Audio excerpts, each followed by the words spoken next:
how to share thread posts on Instagram story. So first of all, we're gonna enter our Threads app. Okay, you will see right here the interface of the app. Next step, you will just go ahead to your profile icon at the down right here. Okay, and you will see this is your profile.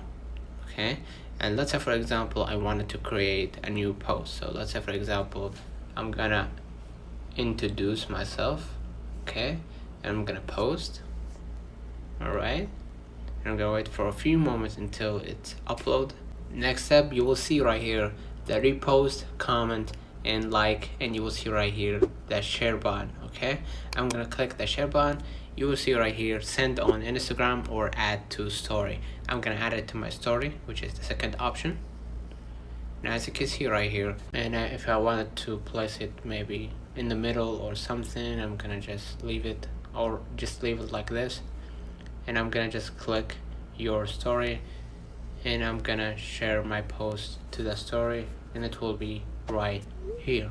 Let me know in the comments if this video helped you. Don't forget to like and subscribe, turn on the notification bell to receive every video we upload. Thank you for watching. See you in the next one.